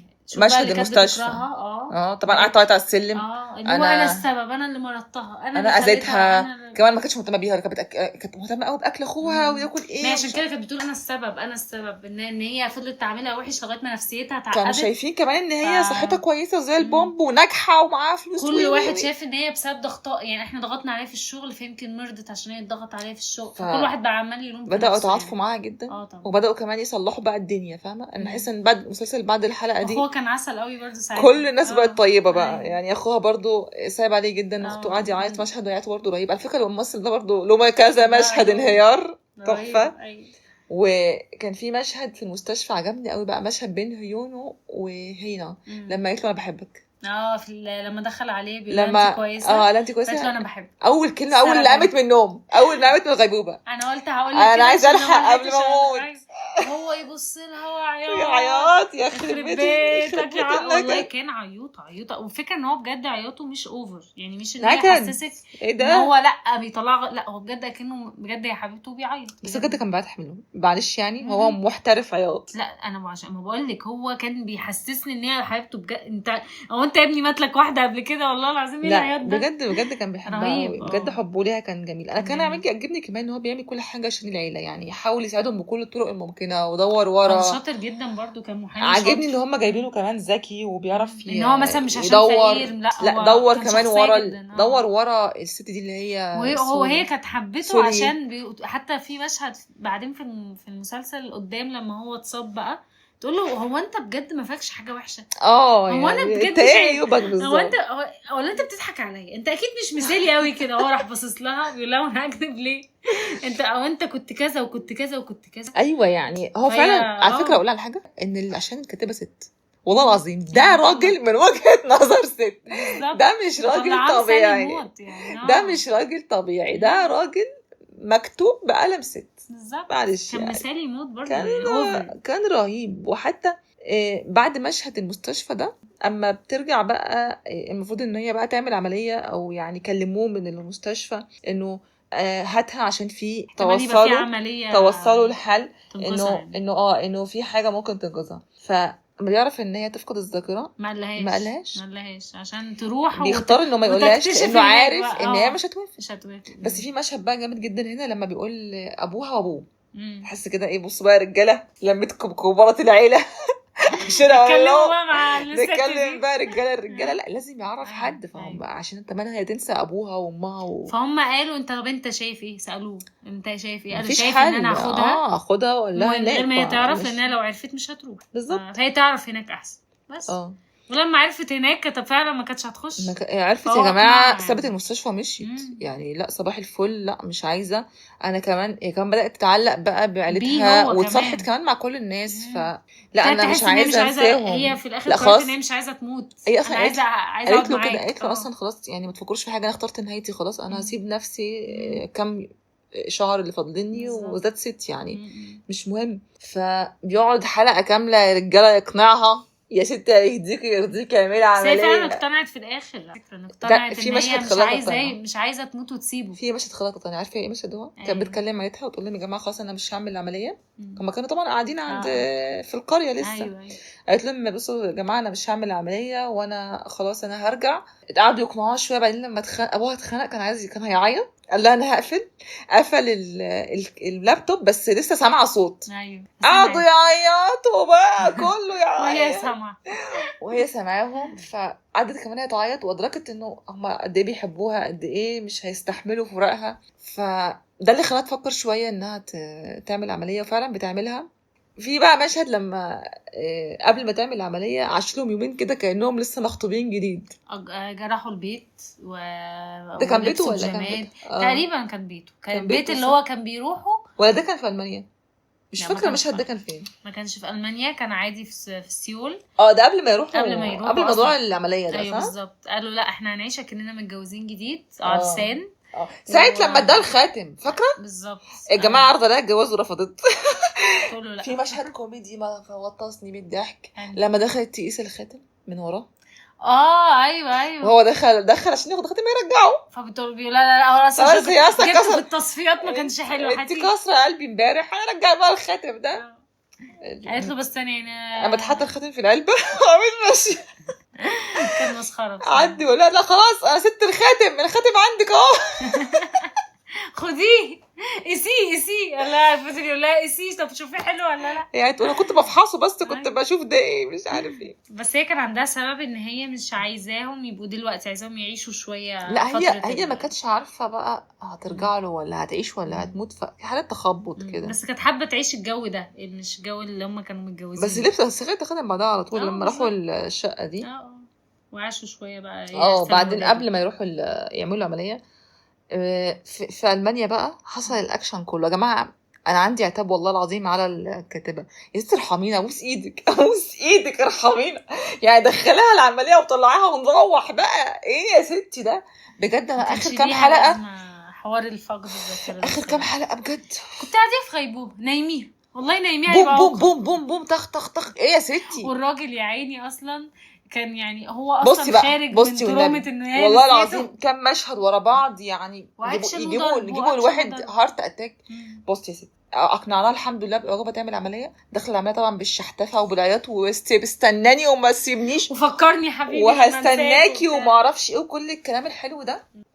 دخلت العمليه طلعت ما فين الراجل، ما فيش الراجل، ما فيش اصلا، مش موجود، اتحبس. طبعا نترتب له بص قضيه قتل ايه بقى، بص على مقاسه لبس فيها الراجل. يا دوب هي العمليه خلصت من هنا البلوز جه من هنا بالظبط. هو عارفين هو لسه مستنيها على السجن. يلا على السجن يلا يا باشا على السجن. مشهد اصلا وهو بيروح على السجن ده وجع قلبي وجع. كانت ناسياه وهي خرجت ناسياه خلاص. طبعا صفحه بيضه. مين انت وفاكره التاني. هي مش فاكراه، هو فكرها بيها، هو قاعد يفكرها بيه. هي وقفت ان هو كانت عارفاه ايام الجامعه. هي فاكره ان هو في الجامعه، هي كانت فاكره لحد الحته بس لكن ما تعرفش اصلا ان هي اتجوزت، ما تعرفش ان مين جوزها ولا تعرف. هي بتقول هو قال لها ده كان جوزك وطلقك ويعذبك وعذبني ومش عارف ايه. لكن هي فاكراه اكتر ما هي فاكره جوزها اصلا اللي هو اللي اتسجن. ايوه لان هو طبعا كان معاهم ماضي تاني يعني. احساسه ايه بقى ان هو يا عيني اتسجن وبهدل وبتاع، وانا اصلا هي مش فاكراه. على فكره دي مش مشكلته، كان عايز يطلع عشان يعني يبقى معاها. وكمان هي كان في المذكرات دي اللي هي كانت كاتباها حرقها، فالتاني حرقها الشرير ده، فالدنيا ضاعت باظت خالص. انا بجد احبطت جدا من الحلقه دي، يعني حرام عليكي بجد، اعصابي مش قادره. يجي الحلقه اللي بعدها، كام حلقه دول برضو كانوا كلهم ضرب ما بقولك الحلقه اللي بعدها ضرب تقريبا. لما بدات تفتكر وبدات الدنيا هي حاسه في حاجه غلط، بتبص له تعيط، كل ما بتبص له تعيط. راحت له يخرب بيه مشهد لما راحت له البتاع ده السجن، كانت رايحه بقى تشوف طليقها ده اول ما شافها هو قاعد يعيط، هو عينه مليانه دموع ولا ومش مفارق مع اي حاجه، اي كلام تقوله غير انك كويسه، انا الحمد لله انت كويسه، انا مبسوطه انت كويسه. فهي الراجل ده وبيمثل، هو بيمثل، هو كذاب، هو ده ازاي شاطر كده في التمثيل. ولا وعيطت هي لوحدها، لقيت نفسها عيطت دموعها بتنزل، في حاجه غلط. بس كان بيني وبينك كليشيه موت برضه يعني انا متضايقه هندي قوي. انا متضايقه، دخلنا دي من عيوب الحبكه. بصوا يا جماعه انا بحب الكاتبه والمسلسل استمتعت بيه لاخر لحظه، بس اقسم بالله الحبه دول يعني لا ما اشتريتش وما عجبنيش. يعني انا طولت قوي في موضوع فقدان الذاكره ده واستخدمتوه غلط يا جماعه. يعني هي فاقده الذاكره في كل حاجه، بس افتكرت الشركه ورجعت شغلها عادي وسي او والدنيا جميله. الخطيبه القديم اللي كانت ما افتكرتش ان يعني ده مش ايام معاه 16 حلقه. ايه الاوفر ده؟ لا بجد اتضايقت يعني هو الوحيد اللي ممسوح. ويوم ما بتفتكروا تتخطف المشهد ده يا ربي دماغي كان انفجر. بس برضو بصوا يا جماعه انا حبيت اخر حلقه. بصوا يا جماعه لا شفتها خوفها عليه برضو على الطريقين برضو نفس موقف الطلاق. ورقه الطلاق ده واقف هنا ودي واقفه هنا. هاي حبيبتي خلاص افتكرتيني هجيلك هوبا كسكوس كلوبا عربيه بوم طخ وعربيه جت شالتها عربيه جت شالته. والله الحلقه بس الحلقه دي بجد اول مره اشوفها خايفه عليه كده. اصل هو خلي بالك هو طول المسلسل هو اللي بيجري وراه، هو اللي بينقذها. خد بالك هي ما كانتش فاكره برضو حاجه، هي اصلا طول الوقت عماله بتناديه برسميه. فالاخ ده خطفها وداها هناك البيت. طبعا هي ادركت ان ده خطر خلاص كده، فبتمثل عليه بقى ده انا كنتش رايحه له، ده انا كنت ما اعرفش بعمل ايه التيتو والشريط. اخونا جاله ما اعرفش اتخبط في الكبد، حاجه جامده يعني مش حاجه عاديه، زي الارض مش خربوش يعني ولا حاجه. لا ده كانت خبطه جامده ونزيف وبتاع. صعب عليا في الحلقه دي بجد اتمرمط. ما اصلا في العربيه رصاص خد عربيه خد اصلا رايح في الطريق اصلا مغمى عليه. يا باشا انت رايح فين والجو ده تموت والجو تلج والله وجو مطر اقعد في بيتكم. لا بس كان رهيب بس الحلقه دي فعلا اول مره اشوفها يا جماعه والله العظيم مش واقعي ان هو يجري في التلج، معلش هي مش واقعي، يروح بالسور. كان واخدها المكان اللي هو بتاع اللي بيصطادوا فيه ده غابه يعني، واخدها غابه بسور، وبعدين واخدها من غير حتى معاك سكينه يعني، روح يا ماما رايح كده بطولك لا ودخل جوه فصل الكهرباء. بصي بقى فصل الكهرباء الذكي طبعا هو عارف المكان، فدخل لها الاوضه اللي هي بتقعد فيها وقام واخدها وطلع يجروا في البتاع ما شايفكم يعني، ما شايفكم يا معلم وهو معاه عربيه يا معلم وجاي يا معلم وضرب عليك نار يا معلم يخرب بيت الهبل. لا بس الحته قصدي لما كانوا متجمعين كلهم هم خايفين عليه، اقسم بالله وهندي جدا. بس انا اول مره نلاقيها هي اللي بتجري وراه، او هي اللي مع انها لسه ما كانتش فاكره حاجه هي مش فاكراه بس هي عارفه ان ده غلط، ان هي اللي كده ان الراجل ده مش مظبوط. لا الراجل ده انقذني دلوقتي، هو الراجل اللي في البيت ده عايزه اشكره. هي حتى وهي قاعده بتقول انا عايزه الحق اشكرك بس يعني مشهد لما بصراحه مشهد لما وقع على التلج بقى وعارفه بقى اللون الاحمر على التلج لا سينماتيك بقى ما اقول لك ايه، قعدت تعيط عياط وساعدوني ويلحقوني. اصل هي اول مره نشوفها بجد خايفه عليه من اول المسلسل، غير من ساعه ما كان مثلا لما بيتضرب ضربه بتبقى هنا وتقعد تحط له كريم ومش عارف لا ده اخره، ده كان فعلا اخر حاجه تحصل له مثلا. حتى انا ما كنتش متوقعه خالص. افتكرت المشهد ده لما كانت بتقلعه القميص وكانش عايز يقلعه اما اقلع وريني يا عم بقول لك انا كويس اللي هو انا ما اتضربتش انا ضربت. بس كان مشهد حلو قوي الصراحه، هي بتحاول تطلعه هو يقول لها ما فيش حاجه انا بطل ملاكمه مش عارفه ايه يا ستي فكك بقى ما فيش حاجه. فموضوع بصراحه كليشيه، بس بيجي مشهد وهو داخل من العمليات عشان بطل شهور الرصاص اللي جه فيه ده بيقول لها استنيني وما تمشيش الا لما اجي وما اعرفش انت في ايه ولا في ايه والله ده بس على فكره هي انا كنت قرأت المذكرات فاكره لما لا كان لسه كنت قرأتها. لا كان لسه او اللي في وقتها كانت هي قاعده وهو نايم.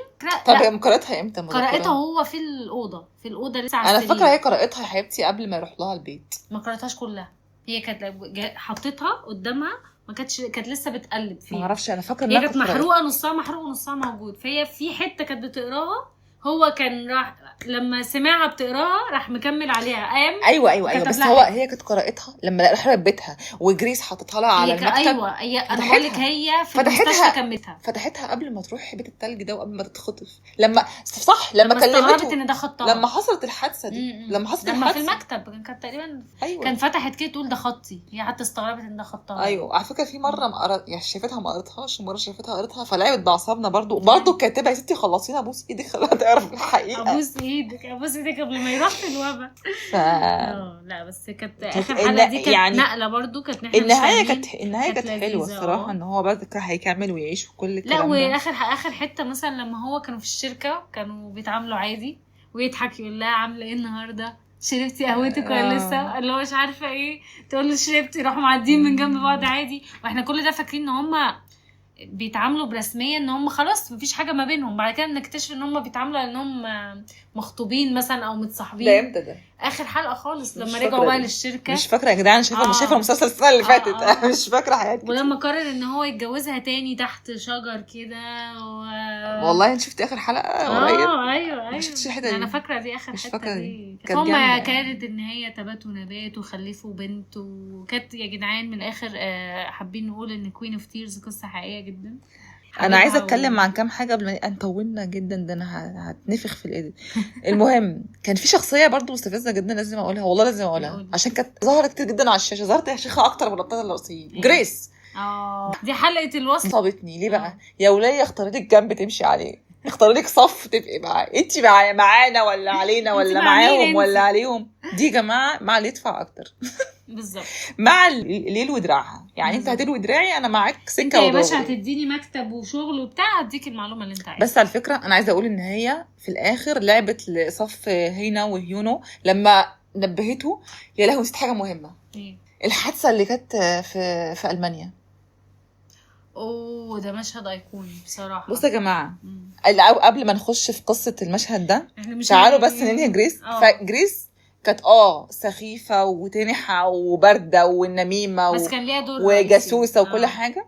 بس دورها كان بيحرك الاحداث كده. عارفين انتوا يعني هي حاله الوصل، حاله الوصل بين هنا وهنا وهنا، وعماله تيجي شويه هنا وشويه هنا وشويه هنا، ترازي في دول وترازي في دول، بس في الاخر هي طلعت كويسه وساعدتهم. بس واتسجنت لها شهرين برضه، واتسجنت بس في الاخر عملت حاجه صح، يعني عملت حاجه صح في الاخر، ساعدت الناس الطيبين. يعني في الاخر يعني اصلك طيب خلاص يعني. نيجي بس للمشاهد اللي اثرت، من المشاهد الجامده جدا اللي اثرت فيها جدا، لما كانوا في المانيا وكان الراجل ده بيدبر له حادثه برضه الله ينتقم منه.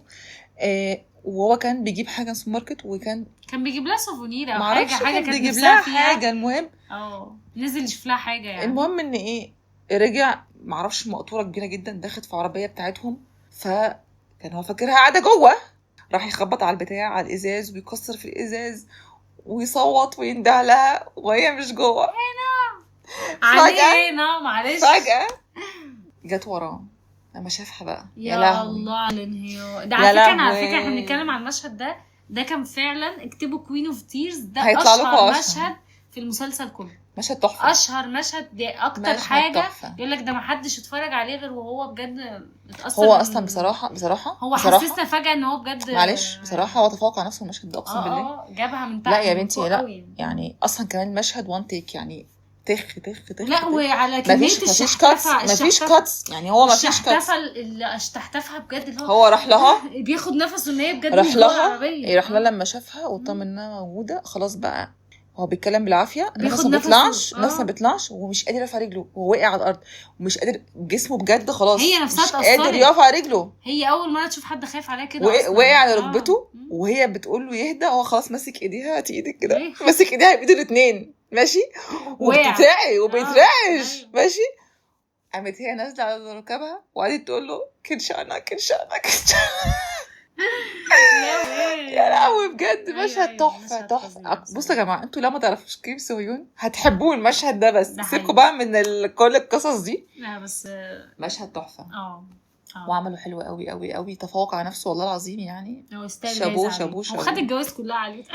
انا ما اعرفش خد جواز ولا ما بصيتش على الحته دي، بس هو اكيد خد حاجه. اكيد خد، لان اكيد لحق قبل الفضيحه. هو كان في حاجه تحدي يعني ساعتها ما لحقش قبل الفضيحه يا شيخ. لا ما اعرفش، انا ما اعرفش، مش هفتي. هو كوين اوف تيرز خد جواز كتير جدا. لحق كمسلسل مش كممثلين، ما اعرفش يعني كمسلسل. لا خد. عندك اي مشاهد حابه تضيفيها قبل ما نخش على لا احنا تقريبا اتكلمنا في كل حاجه. على الاخراج والمزيكا.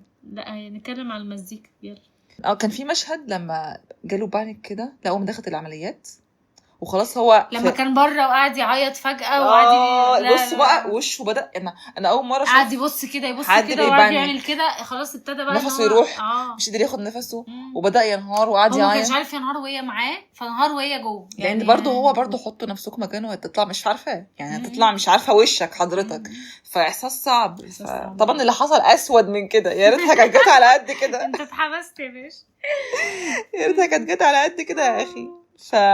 كان ده مشهد حلو برضه. اعتقد مفيش حاجه تانية في مشاهد نسياها ولا حاجه. تعالوا نخش على التمثيل. احنا اتكلمنا اوريدي على تمثيل كيم سو هيون يعني. بجد هو احسن حد في المسلسل. كل الناس عملت حلو، وكل الناس كانت متسكنه في مكانها صح. عارفه الكاستنج كان مختارينه صح قوي، مسلسل بعنايه بصراحه. كل واحد كان يعني لايق عليه دوره قوي. ما كنتش حاسه حد غير كيم سو هيون يلعب الدور ده بصراحة. لا وكل الناس تانية ما كنتش حاسه ان حد كده جاي غريب او لا. انا ما كنتش متخيله حد غيره يعني، لما افتكر دلوقتي. لا تعرف ان كانوا بيقول لك انه هتعمل دور هينا ايو بدل كيم جي يون. ما كانش هيليق خالص، ما كانش هيليق عليها خالص. كانش لا كيم سو يون لايق على البنت دي. لكن ايو سبحان الله لايقه مع بارك بوجوم اكتر بكتير. هم فظاع مع بعض في الحقيقه وفي التمثيل وفي كل حاجه يعني سبحان الله. يعني هو لا يعني هم اتسكنوا صح. كل الناس على فكره مش دول مش بس هم شاطرين هناك ان هم بيحطوا الابطال في مكانهم فعلا. كل الشخصيات التانية سواء الرئيسيه او المسانده او اللي لعبت دور او اللي ما لعبتش دور. على فكره حتى شخصيه الشرير اللي هو يون سونج ده رهيب يا جماعه. ممثل يعني نجح في انه يستفزني، خلينا اكرهه واشعر يعني يحسسني بالغضب تجاهه. امتى اللي بيلعب دور الشر بينجح؟ انه يخليك تكرهيه بالظبط. هو نجح جدا يعني. نجح جدا، ويا رب ما يعملش ادوار طيبه عشان هو لايق على دور الشر بس. والله بس شفت له بعد كده كذا حاجه طيبين بجد. كان لذيذ. ما اعرفش والله. لا شفت. طبعا الاخراج ولا غلطه، كان في مشاهد كتير حلوه ايقونيه، انا مش هقعد اعيدهم هو بس كفايه كمان السينز وازاي الكاميرا جايه. عارفه كان في مشهد حلو قوي من فوق، جايه من اخر مشهد لما مشاهد الحوادث دي كلها كانت حلوه قوي.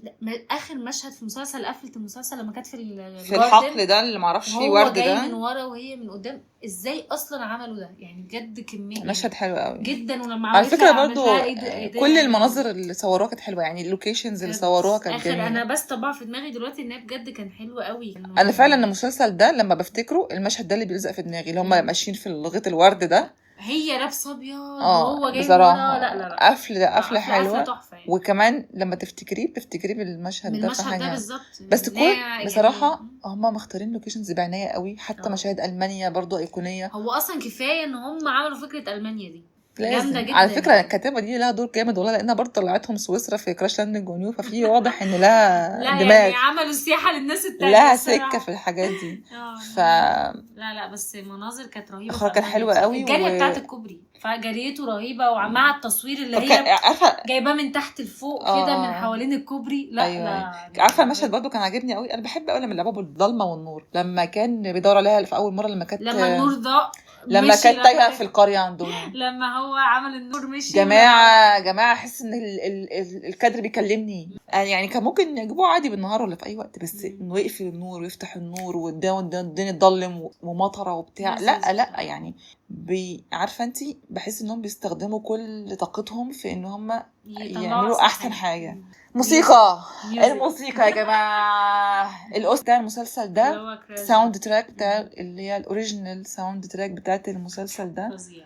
انا عايزه اقول لكم، انا يمكن عرفتها من قبل ما اعرف كوين اوف تيرز. عايزه اقول لكم انا سمعت الاغنيه قبل ما انا كاتبه صفحه كامله من الاغاني المفضله. بقول لمنار هو لسه في اغاني تاني، وانا كاتبه بتاع مثلا 10 اغنيات، لما هم دول كلهم عاجبيني. هم كم اغنيه اصلا، فعلا اغاني حلوه قوي. وفي مفاجاه، كيم سو هيون مغني اغنيه حلو جدا اسمها ويهم. كيم سو هيون فاجئنا كلنا انه مغني الاغنيه دي، صوت تحفه جدا، صوته فظيع، واغنيه كانت حلوه قوي، ظهرت في اخر حلقه جدا. صوته حلو وقوي يعني. هو بيغني اصلا انا ما اعرفش، ما كنتش بيغني الاوريجين يعني، اللي هي الاساسيه غناها في وسط اللي هي الاوبننج. غناها، ما اعرفش، يمكن غناها وصوته كان حلو. مش غناها هو، يعني هي مش عاملها كفر، يعني عاملها كفر وفظيعه، احلى مليون مره كمان. على فكره برضو الاغنيه بتاع الانترو حلوه قوي يعني، كمان اصلا الانترو حلوه قوي برضو، وانا فاكره لحد دلوقتي يعني. انا بفتكر انا فاكره يعني حلوه، لا حلوه بجد. هقول لكم كام اغنيه من اللي علقت في دماغي، ولما بتشتغل في البلاي ليست عندي بفتكر مشاهد معينه. فاكره مشهد الحادثه ده اللي هو انهار فيه، في اغنيه اشتغلت في الوقت ده وفاكراها كانت بتقول fallen. لسه كنت اقول لك والله العظيم كنت لسه هقولها. حد يا جماعه شوف هيفتكر المشهد ومش هيفتكر الاغنيه. مش ده بس مشهد هقول لك برضو مشهد لما الاغنيه دي لما بتشتغل اللي هي اسمها from bottom of my heart. الاغنيه دي اشتغلت لما كيم سو هيون او يعني هيونو بص في السقف، شاف النجمه دي اللي بتنور اللي كانت في اوضه ابنهم، ولما نفضوا الاوضه نسيوها. والله مش بأوفر، بس لما تشتغل الاغنيه دي انا بفتكر المشهد ده. هو تدخل اوضه والنور كان مقفول، لسه هيفتح النور، بص فوق يعني ضربت في السقف، شاف النجمه اللي بتنور دي، ما فتحش النور والاغنيه اشتغلت. المشهد ده بيتعاد في مخي كل ما اسمع الاغنيه اعمل ايه. مشهد حزين جدا، مشهد حزين. وعرفنا بقى هنا عرفنا ان هي كانت حامل، كان سبب يعني كان قصدي يعني كان اصلا ما نعرفش ان هي حامل. المشهد بالاغنيه مؤثر ليه، لانه بيعرفنا معلومه يعني.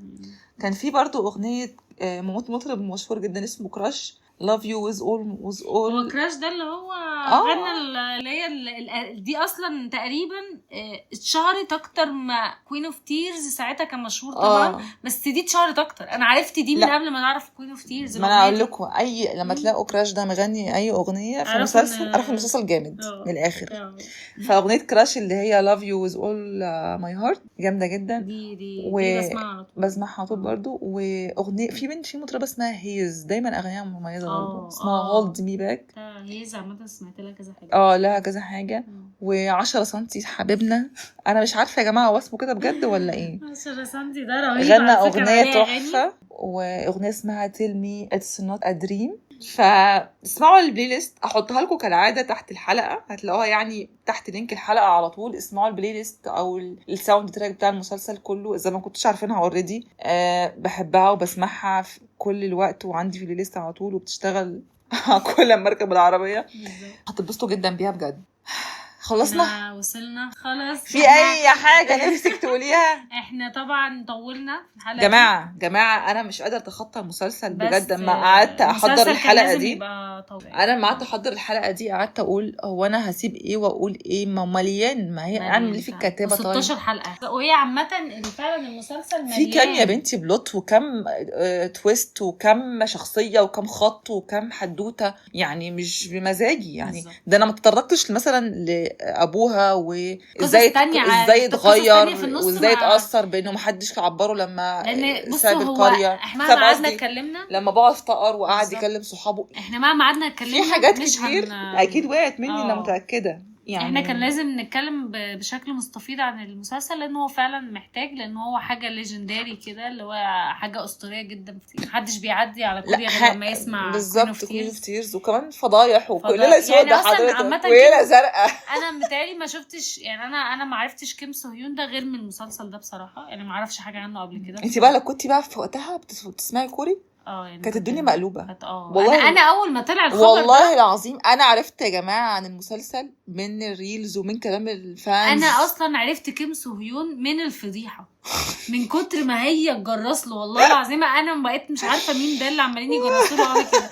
بعد كده بقى لما ابتديت ابقى اتابع كوري بقول هو ده بقى يعني اللي كان مفضوح. ده المفضوح من كام شهر. بقول لك ايه، انت كنتيش موجوده بتاعت الفضيحه. استني هقول لك انا الحاجه. الفضيحه دي يا جماعه كانت في رمضان، كانوا منزلين له تسريبات من شقه البنت دي وفيديوهات، وهو استني بس واحد لازم اقول لك الحته دي عشان بتموتي ضحك كل ما افتكرها. كانوا منزلين صوره لابس تيشيرت بس تمام. فاللي منزل الصوره كانت معرفش يوتيوبر ولا صحيفه صفراء ولا ايه، المهم يعني. فكانوا بيهددوا كيم سو هيون لو ما طلعش واعترفت هنبعت لك الفيديو اللي انت بترقص فيه وانت مش لابس هدوم، ماشي؟ فاحنا بقى كعرب يا جماعه ابوس ايديكم احنا في رمضان. طب استنوا بس الفضايح دي اجلوها لبعد رمضان. لانه بجد انا فاكره بجد ساعتها انا شفتها في اخبار كمان، مش اخبار كوريا، ده انا شفتها في حاجه ليها علاقه بالعربي عالميه، اللي هو اي تي بالعربي. اي تي بالعربي مين ده؟ بيتكلموا على كيف صهيون وما اعرفش مين ده والله، وما اعرفش مين دي. وانا اللي اعرفه والله العظيم انا ما عرفت كيم سو هيون غير من الفضاء، يعني انا اصلا ما كنتش بتابع كوريا. واضح ان انت عامل يعني هو عامل مصيبه، هو ده يعني مصيبه يعني. فانت انت عشان توصل لنا احنا يعني فضحتك وصلت لنا، فانت واضح بقى ان انت يا جاحد قوي يعني يا فكوكوا بقى من كل الفضايح دي. المهم تكونوا انبسطتوا بالمسلسل، وده اصلا الهدف من المسلسلات او الترفيه عموما. احنا مالناش دعوه بالابطال، لنا دعوه بالوقت اللي احنا بنقضيه كترفيه يعني. ومسلسل يعني ما اعتقدش ان في حد ما تسلاش بيه، ومسلسل بالنسبه لي يعني متكامل، رغم برضه عيوب الحبكه اللي اتكلمت عنها، بس انا اتبسطت بيه، اتبسطت جدا.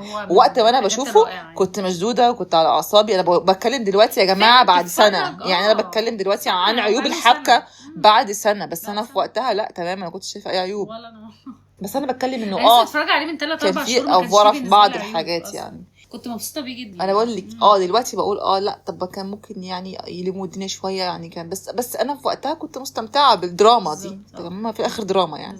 فلو وصلتوا لحد هنا الف شكر، رب تكونوا انبسطتوا، ورب تكون الحلقه عجبتكم زي ما احنا انبسطنا بالتسجيل وبتحضير الحلقه. انبسطنا معاكم.